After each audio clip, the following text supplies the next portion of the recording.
Hi everybody, foXnoMad here, and today I want to help you travel smarter by sharing a recent episode of the foXnoMad podcast with you. My guest today is Paula Burris. She is the founder of W.I.G.S, Women Investigating Ghost Sightings in Virginia City, Nevada. Now, whether you believe in ghosts or not, there is a lot to see and do in Virginia City. It has a lot of unique history, and it's a place that hasn't changed much in the last 100 years. So I talked with Paula about why you might want to visit, some of the ghost stories from what is considered America's most haunted town. Talk all about that in this episode. I hope you enjoy it with Paula Burris. Today I have a guest, Paula Burris, who is in Virginia City, and we're going to talk about Virginia City today, which is has a lot of interesting history. It also has a paranormal history. Paula is the founder of W.I.G.S in Virginia City, which is Women Investigating Ghost Sightings. So I think I don't know how much more interesting I could make that, because that just sounds absolutely fascinating. But before we get into that, I'm really curious about the history. I did do a quick just search on Virginia City because I didn't know anything about it before we were going to speak. And a couple of one famous name popped out at me, and I thought it was really interesting that he had spent some time there. So thank you for being on the podcast. I guess we can get started with, are you from Virginia City, and or are you just a researcher who is fascinated with the city, or how did you become associated with the town? I am not from Virginia City. I'm originally from Oklahoma, but in a visit, it's like stepping back in time in Virginia City. And it just got into my blood. I mean, it's the history is fascinating. When you walk the streets, you're walking wooden boardwalks, just like they were back in the 1800s. And I mean, so much went on in the city. It's pretty incredible. You should come visit sometime. I would love to. I'm really just looking at the pictures. I'm fascinated by it as well, because it's this town that has a population of what, 780 now. Right. It's sort of on the border of California, right? So it's very west Nevada, right? Yeah. We're about 45 minutes east of Lake Tahoe.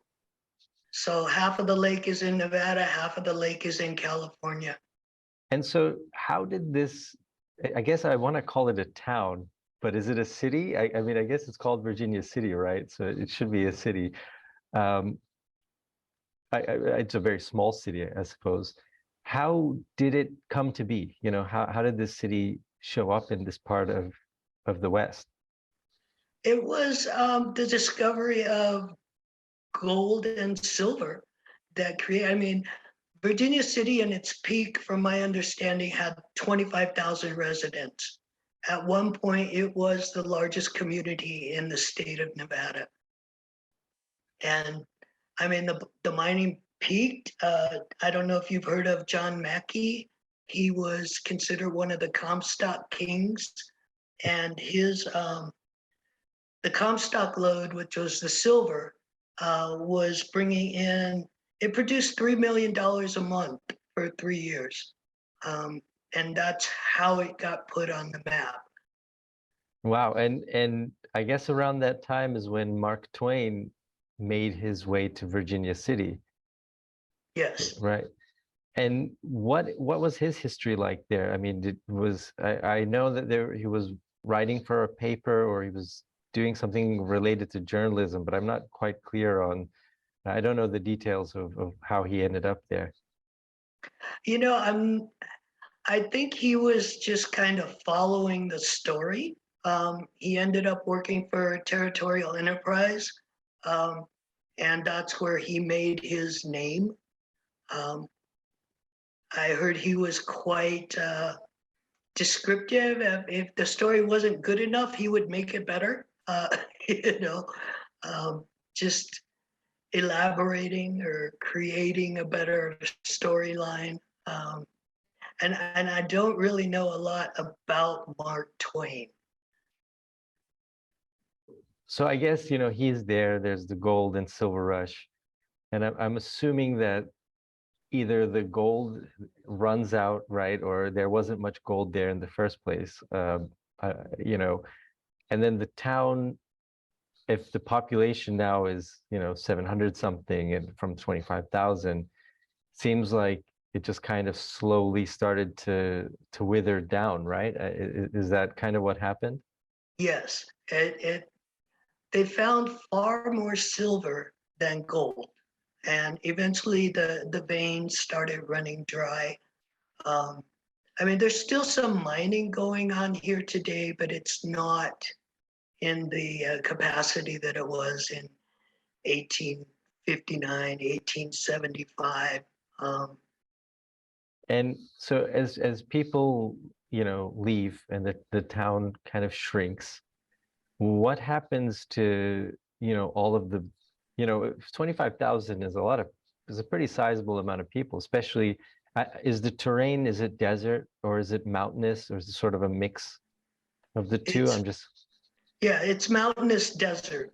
Um, John Mackey, the Comstock King, he had water brought in from Marlette Lake, which is up by Lake Tahoe. That's where the water comes from the snow melt off at Lake Tahoe. There are flumes that bring that water here that they used for the mining. Um, and it's rough terrain. It can be rough weather-wise. Sometimes we get a tremendous amount of snow in the wintertime.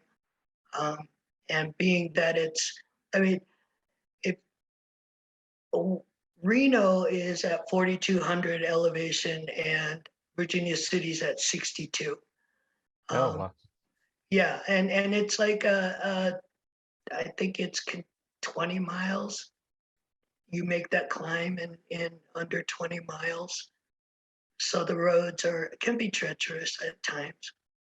So it's a sort of a rough place, a rough environment to make a town, right? To have a place. And so for people who were living there at the time, right, they're not going to stay after the prospects dry up, right? It seems like a difficult place to be. Yes, and most of the housing, it's like the front is on one street and the back is on the street below. They're tiered in a lot of places. And and so I guess was the drain of the city, the population drain, was that something that happened gradually, or did it just, in a couple of years just drop off completely? Or is that something that's been taking place over decades?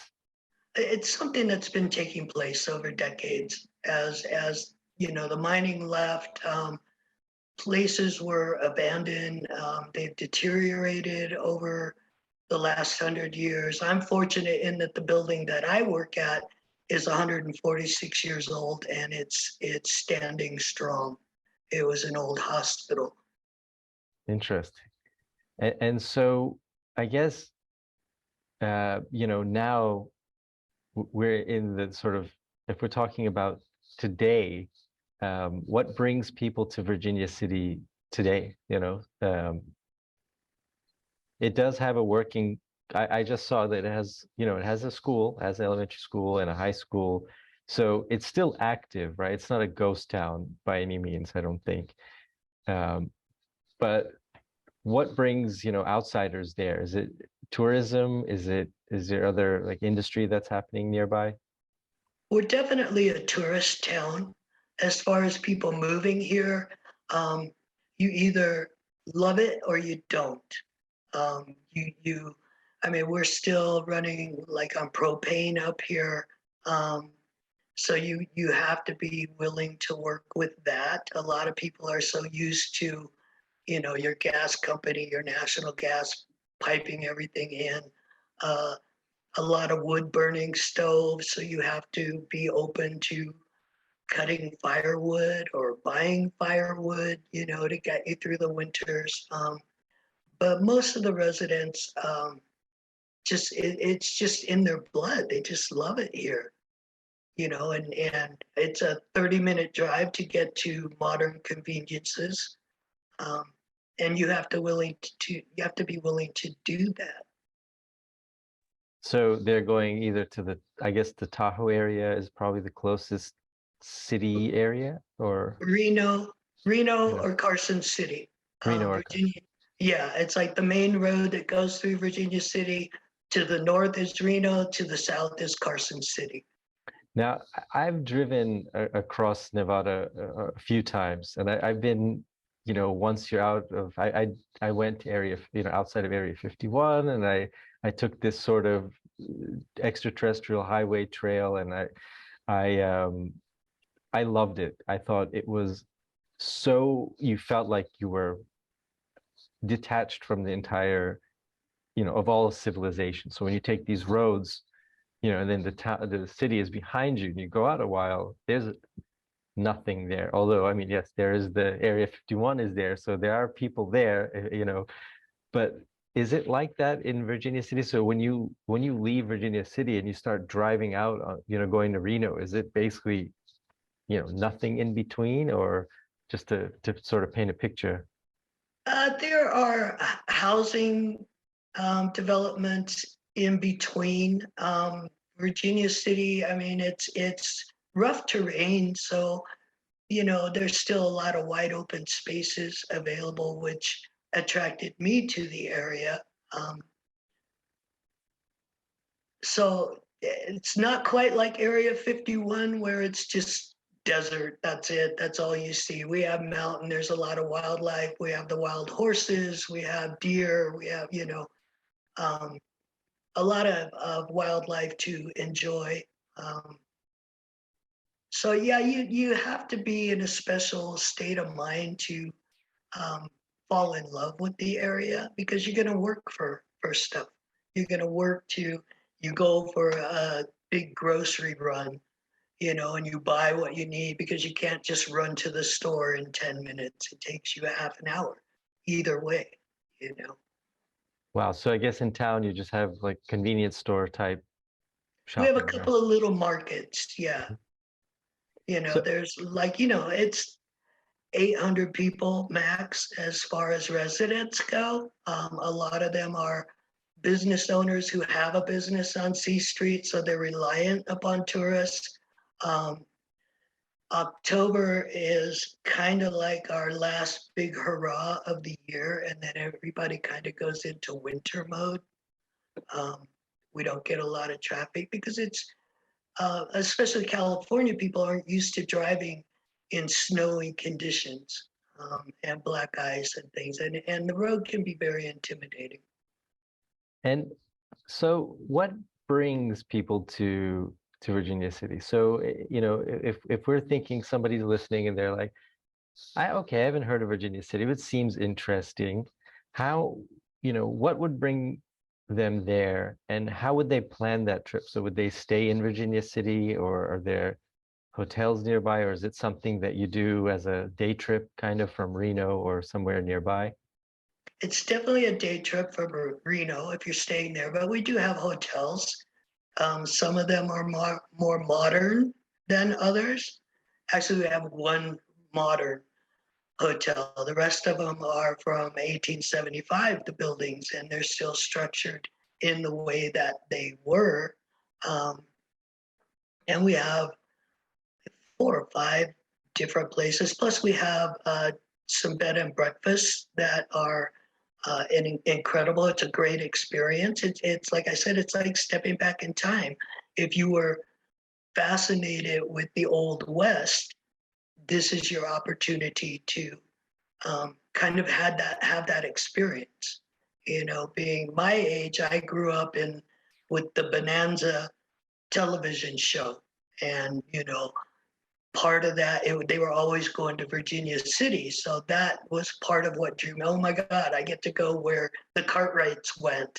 Um, but it's like once you see it, I mean, it's so different and so interesting to be able to see how things were back in 1859 when it was established, or 1876 after the Great Fire and everything was rebuilt. Um, it's just going back in time. If you're a history buff, or You get to go down into mines. There are mine tours that you can take. A lot of history, just a lot of history. And most of the people in Virginia City are uh, compelled to learn more, especially about their building that they may have their business in. Um, and they're always willing to share it with the tourists. Wow. And so, we talk about these old buildings, historic buildings that have been in there, and you're in the old hospital, I guess. Um, so, is that, are there, is there like a modernization happening to those buildings? Are they protected, or is the whole town basically, you know, like this? Is it a section of town, I guess is what I'm asking. Um, the main street, well, the majority of it is historical. Um, I mean, most of the buildings were either established prior to 1875 or rebuilt in 1875 after the Great Fire. It took out quite a bit of the city itself, but by 1880, it was built right back up. And of course, they've had to be brought up to code, wiring, electrical wiring, plumbing, sprinkler systems, things of that nature. But for the most part, they keep the buildings as original as possible. A lot of them are registered with the Historical Society, which helps to maintain that historic um, piece to the city. And what do you have an idea of what life was like for those people who were there in the 1880s and 90s? What was the daily life like? I mean, this seems like in those days, even, it doesn't seem that long ago, but I mean, it would be pretty on the, isolated, right? Like, it's still a pretty wild environment. You're still isolated in terms of, if there's a snowstorm, you know, in those days, getting to the nearest city is going to be very treacherous or impossible. What was the daily life like for people in those days? They were hardworking people. Um, they had to have enough wood. If it was a brutal winter, a lot of times they would run out of wood. Luckily, the railroad um, was here.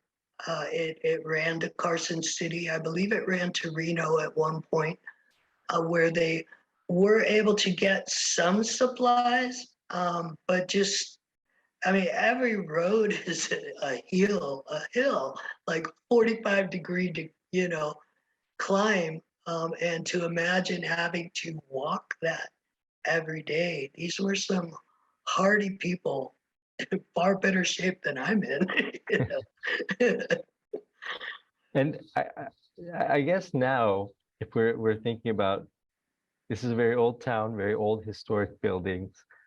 We touched upon it in the beginning, but and part of the reason I assume that October is a big month there is because of the lore and because of the history, and of course because of the ghost stories, right? That come out of a place like this. Just um, some place that's so old and has seen so much history and tragedy as well.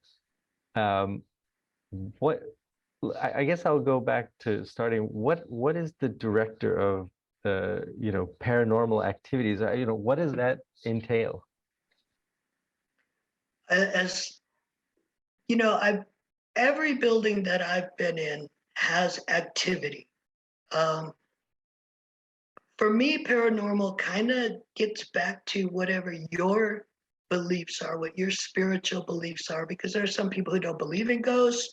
Um, Being Native American, we call upon our ancestors all the time. So there's no doubt that these spirits can come in and out of this plane. Um, there's a lot of theories that there's parallels that some energies learn to go back and forth in between.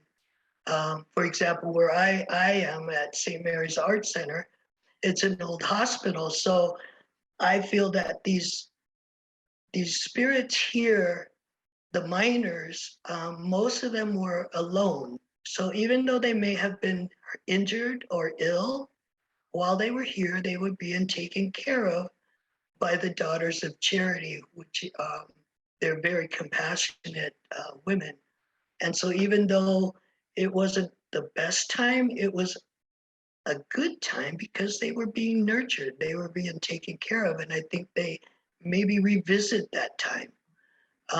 The Washoe Club had the Millionaires Club in it. You had to be a millionaire to be a member. And they were making millions overnight. They were also losing millions overnight. And some of those people took their lives. And maybe they were afraid to be destined to purgatory or something, back to the spiritual belief. So they just stayed here as opposed to going south. It's just active. If when I get there, I'll come and let you know, Anil. I'll whisper in your ear at night, Anil, it's Paula. It's so cool over here. And so are there famous, stories or famous spots in the city that have stories associated with them, or occurrences that are frequent that maybe visitors see or come across often? Yes. Piper's Opera House. They say that John Piper has been seen there.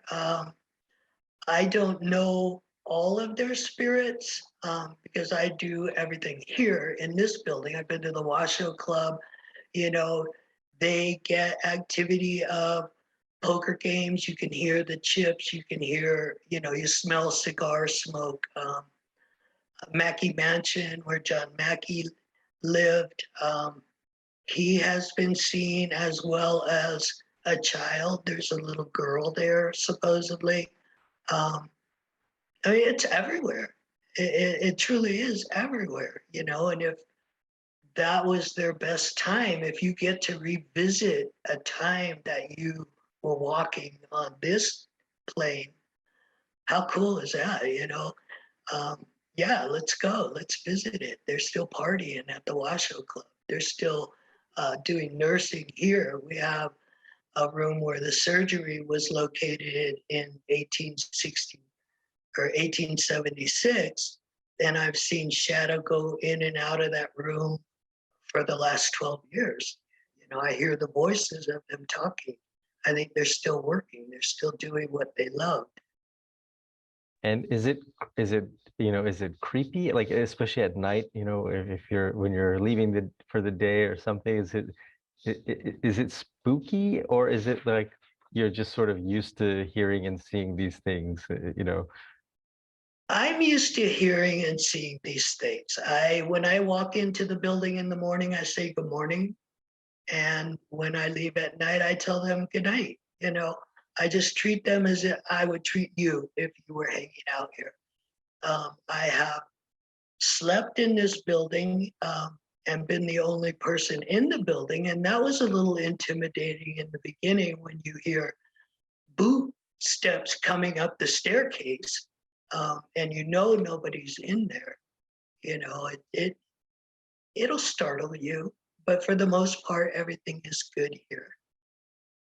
And that's good to hear. I can imagine that would throw people off, especially even just being alone in such an old building where you can hear probably everything. I just imagine long hallways, these sort of big open rooms, just sort of, now for visitors coming, we're staying at the hotels. Are there any good hotels which are, where there are frequent sightings or which are haunted, where people might want to go stay specifically or avoid, I guess, depending on how scared they want to get? Right. They all have their activity. We have the Silverland is the most modern hotel. It actually has an elevator, which most of them are just stairs. But it was built close to where Chinatown used to be. And so in their lower floors, there has been activity. if you want truly historic, there's the Silver Queen, which is right in the heart of Virginia City. The Gold Hill Hotel is about 5 miles south of Virginia City in Gold Hill, and they're both very active. And then there's some smaller motels that claim paranormal activity, but I have not stayed in them to exhibit or experience it myself. But I believe that they're just everywhere. They don't have to be anywhere. It doesn't have to be nighttime for them to show themselves or for you to hear them and see them. It's whenever they decide to participate and be a part of your day. And, is there a reporting system where, like if somebody sees or hears something in the town, where they report it back to you, or you can compile them? Or is it more, sort of anecdotal that you just, it's a small place, so you tend to hear them, word gets around fast kind of thing? Word gets around fast. Doing what I do with the paranormal, we have what we kind of refer to as a paranormal community. And we all interact with each other. We all support each other's events and things of that nature. And, and we share experiences. And then, of course, there's social media that people will post video or audio recordings of picking up voices or, apparitions. So it gets around. It gets around. Travel Channel has been here numerous times. They rank Nevada number 2 as far as being haunted, number 2 in the United States. California's number 1. I'm not sure how that works, but okay. I was thinking it might be Alaska. I don't know why I thought Alaska might be on the list. I thought it was going to be Georgia, like Savannah, East Coast, simply because they were established long before our places out here. But right now we'll take number 2. That's okay. And so yeah, maybe the ghosts or spirits are competitive. They're like, oh, we need to start making more noise. So how, when you come to Virginia City, is it a trip where you stay? Like, how would you plan that trip for people who are in the area? Like a 1-day thing, or a 3-day or a 5-day? I would definitely do it overnight at least. A day trip, Virginia City kind of rolls the sidewalks up at dusk. 6 o'clock, you'll find one restaurant open. If you hadn't eaten, you're gonna have pizza, because that's all there is. But I would try to make a weekend out of it. Definitely rent. Well, I like the history, so I would stay in the older hotels. I would ask them, do you have a haunted room that, I want that room, that's where I want to stay. And Virginia City is small enough that you're able to take the tours. There's walking tours. Bats in the Belfry does a nice walking tour that covers most of C Street, which is the main street, and takes you down to Mackey Mansion, tells you some of the things that they've been able to research and find out that happened. A lot of things have happened here, And so I'm interested, I guess as we sort of wrap things up, what your take is on the paranormal. You said everybody kind of looks at it through their own lens. Do you have your own sort of personal take on what might be happening, or how this activity relates to the city? Like I said, if in fact when we cross over, if we have the ability to revisit certain time frames, that I think is what's going on. Or it was such a good time that they chose not to leave. They're still living it. I mean, time is a strange thing, and you have like residual hauntings, which is like a tape recording on the timeline on in time, that it happens every day at the same time. You'll see a woman walking up the stairs, or you'll hear the footsteps, or you see a shadow going into the surgery room. And then you have the ones who actually interact. And for me, that's my favorite part, is getting actual communication, using the tools and asking questions and have them validate who they are, when they were here. It's like the art center was a hospital from 1876 to 1942. So it was run by the Daughters of Charity until 1897, and then Story County took it over and ran it till 1942. Trying to find out, was it a hospital when you were here? I don't bring up death. I just, it's like I don't ask, did you die here? I just ask them if they remember leaving the hospital and go from that point. We have children here because they had a children's ward, and the kids, they love to interact. You come here and I'll give you a ghost hunt, okay? And I'm totally in. You've piqued my curiosity. I really want to come and visit. It seems like a place that even if you don't see anything paranormal, there's so much history, and there's tours, and there's nature. There's just all of these things to do there, which on top of, you also might stay at a really haunted place and see something that will be just a story that you'll take with you. yeah, the wild horses, people like stop on the road because they've never seen a wild horse, and we have large bands of them that just walk through the streets. Here at the art center, we have a large lawn in front of the building, and they come up and graze pretty much every afternoon. Bring the babies up to take a nap, and I mean, it's a great photo op. Everything up here is really worth your time if you like history, if you want to try to imagine what it was like back in the 1800s. The cemetery is fascinating.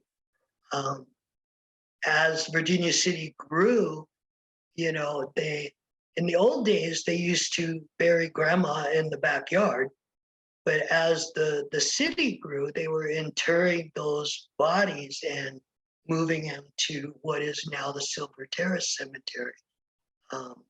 And it's phenomenal with the old 1800s headstones, the markers.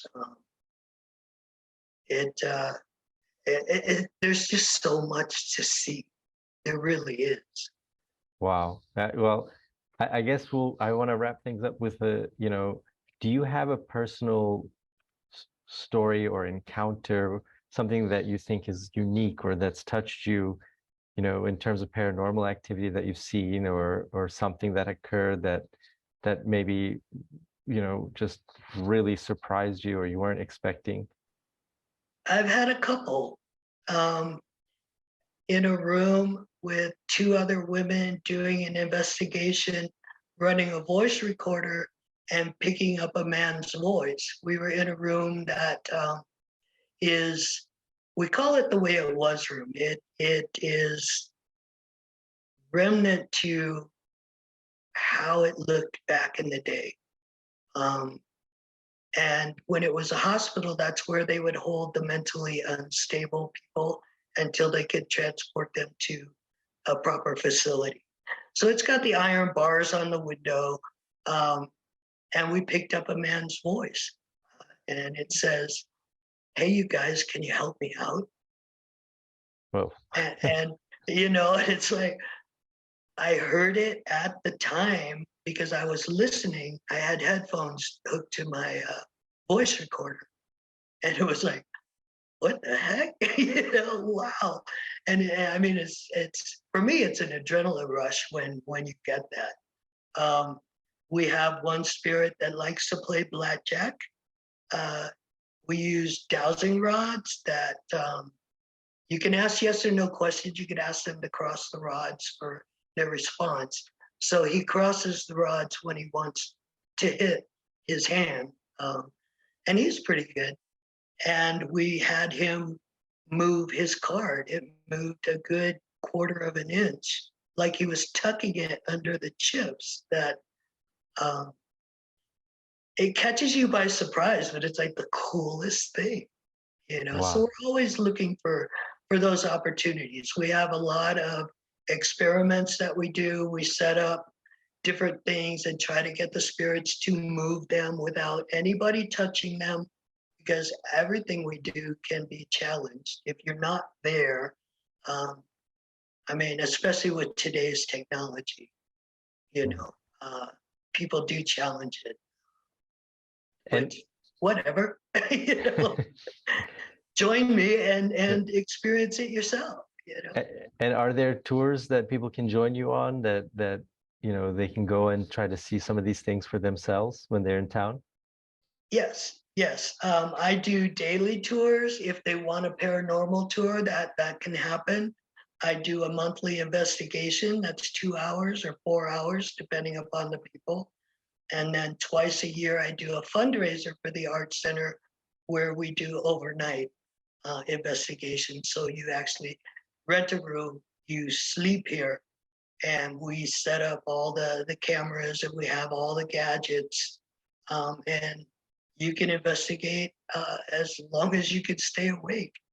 Um, that one's coming up. I run it Halloween weekend, so that Friday, Saturday, Sunday. If they go to our website at stmarysartcenter.org, they can purchase tickets for that, pick the room that suits them best for however many people they plan on coming with.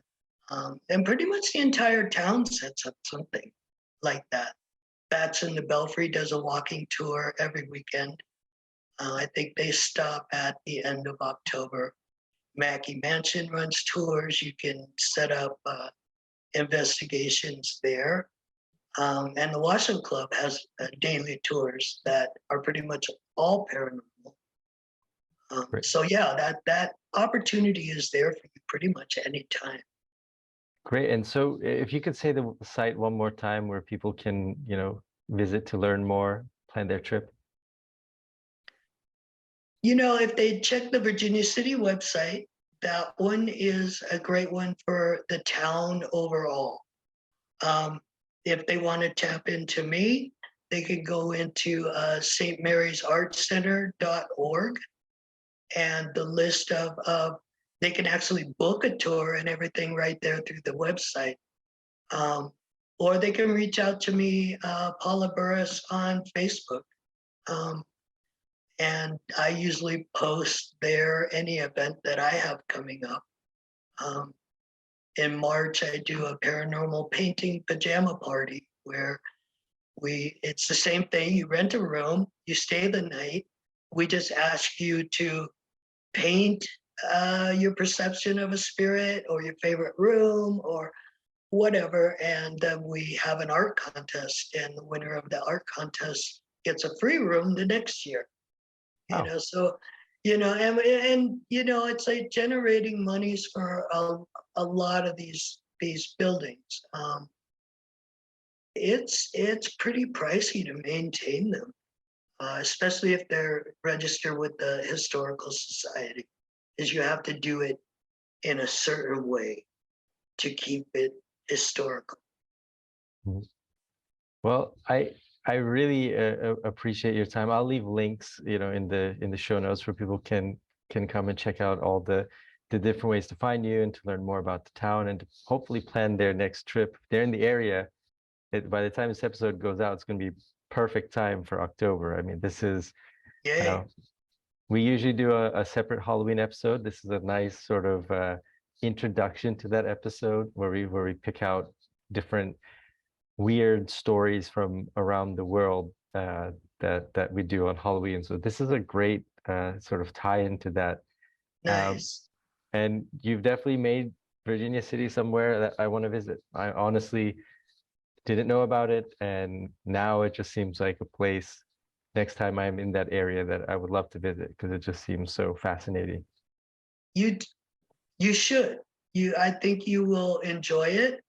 Um, and you have my contact information now. I will show you everything. I will be your personal tour guide if you'd like that, and we can definitely do some ghost hunting. I would It's love a that. lot of fun. It's a lot of fun. If anybody's in the area on Halloween night, we have a parade that day. The kids are involved with that, and the merchants on C Street stay open and hand out candy, so it's a safe environment for the kids. Here at the art center, we have a big studio room that we set up games and candy and do little art projects for them, so it's a safe place for them to be. Come on up. Thanks for watching this episode of the foXnoMad podcast. Make sure you hit the like and subscribe buttons down below. I'll have new videos for you every week, and I will see you in the next video.